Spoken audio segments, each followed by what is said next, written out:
হাতের মধ্যে থাকা এই সময়টা যদি একবার জিরো হয়ে যায় তাহলেই মানুষ মারা যাবে। এটা এমন একটা পৃথিবী যেখানে মানুষ টাকা কামায় না, বরং সময় কামায়। যেখানে উইল নামের একটা ছেলের হাতে মাত্র 24 ঘন্টা সময় আছে, তাই তাকে সময় রোজগার করতে হবে। বাইরে বের হওয়ার সময় উইলের মা তাকে আধা ঘন্টা সময় ট্রান্সফার করে। অবশ্য মা ছেলেকে একই বয়সী মনে হচ্ছে, কারণ এখানে প্রত্যেকটা শিশু জন্মের সময় তাদের হাতে 25 বছর সময় নিয়ে আসে, আর তারপর তাদের বয়স থেমে যায় এবং তারা বেঁচে থাকে নিজেদের প্রতিদিনকার রোজগার করার সময় নিয়ে।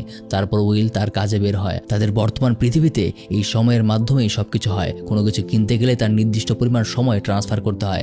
বিদ্যুৎ বিল, বাড়ি ভাড়া সবকিছু কিনতেই সময় দিতে হয়। আর শহরের বেশিরভাগ মানুষের হাতেই মাত্র 24 ঘন্টা করে সময় থাকে। কাজে যাওয়ার সময় উইল কারখানার বাইরে একটা মানুষকে মরে পড়ে থাকতে দেখে, কারণ তার হাতের সময় শেষ হয়ে গেছে। তারপর সেদিন কাজ শেষ করে উইল তার কাজের পারিশ্রমিক হিসেবে 24 ঘন্টা সময় নিয়ে একটা নাইট ক্লাবে চলে যায়। সেখানে হেনরি নামের একটা লোকের সাথে তার দেখা হয়। তার হাতে 116 বছর সময় আছে, যেটা এই গরিব শহরের ক্ষেত্রে অস্বাভাবিক একটা বিষয়। তবে হেনরির কথাবার্তায় বোঝা যায় এই পৃথিবীতে তার আর বাঁচার কোনো ইচ্ছা নেই। সে খুবই ডিপ্রেসড। ঠিক তখনই ক্লাবে একটা ডাকাত দল হামলা করে। তারা মানুষের কাছ থেকে সময় চুরি করে নেয়, কিন্তু হেনরি কোনো রকমে উইলকে তার সাথে নিয়ে ওখান থেকে পালিয়ে যায়। তবে সেই ডাকাত দল তবুও তাদের পিছু করতে থাকে। রাতে একটা পরিত্যক্ত বাড়িতে তারা আশ্রয় নেয়। সেখানে হেনরি তাকে এই পৃথিবীর সত্যটা জানায়। আসলে এই পৃথিবীতেও গরিব আর ধনী দুটি স্তর আছে। ধনী শ্রেণীর লোকেরা তাদের আলাদা শহর তৈরি করে রাখে, যেখানে তাদের কাছে 1000 থেকে লক্ষ বছর পর্যন্ত সময় থাকে। মূলত গরিবরা যে পরিমাণ কাজ করে তার পর্যাপ্ত পারিশ্রমিক তারা পায় না। সেগুলোর বেশিরভাগটাই সেই ধনীরা তাদের কাছ থেকে হাতিয়ে নেয়। শহরের টপ ধনীরা ব্যাংকে তাদের টাইম ক্যাপসুল জমা করে রাখে, আর সেখান থেকেই তারা লক্ষ বছর বেঁচে থাকে। আর গরিবেরা সময় না পেয়ে মারা যায়।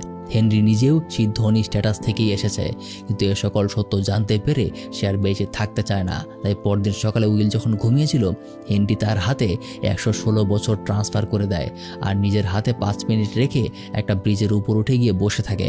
আর ওইদিকে উইলের ঘুম ভাঙলে সে নিজের হাতে 116 বছর সময় দিকে অবাক হয়ে যায়, আর বিষয়টা সাথে সাথে এসে বোঝা যায়। তাই বিল্ডিং থেকে বের হয়ে সে হেনরিকে ব্রিজে বসে থাকতে দেখে, কিন্তু এতক্ষণে অনেক দেরি হয়ে গেছে। তার সামনেই হেনরির সময় শেষ হয়ে সে মারা যায়। অপরদিকে উইলের মা তার কাজ শেষ করে বাড়ি ফিরছিল। তার হাতে বেশি সময় নেই, তাই তাকে তাড়াতাড়ি বাড়ি ফিরতে হবে আর উইলের থেকে সময় নিতে হবে। কিন্তু তার বাড়ি এখান থেকে বেশ ভালোই দূরে। বাস ভাড়া দেওয়ার মতো সময়ও তার হাতে নেই, কিন্তু সে বাসে থাকা সবার কাছে সাহায্য চায়, কারণ সময় মতো বাড়ি পৌঁছাতে না পারলে সে মারা যাবে। কিন্তু ড্রাইভার সহ কেউই তাকে সাহায্য করতে চায় না। একসময় বাস তাকে ওখানে রেখেই চলে যায়। তাই উপায় না পেয়ে উইলের মা বাড়ির দিকে দৌড়াতে শুরু করে। অপরদিকে উইল নিজেও তার মায়ের জন্য অপেক্ষা করছিল, কারণ তার হাতে এখন 116 বছর সময় আছে। কিন্তু সময় মতো তার মাকে না পেয়ে সে বিপদ বুঝতে পারে। সে তার মায়ের অফিসের দিকে দৌড় শুরু করে, আর একসময় একদম শেষ মুহূর্তে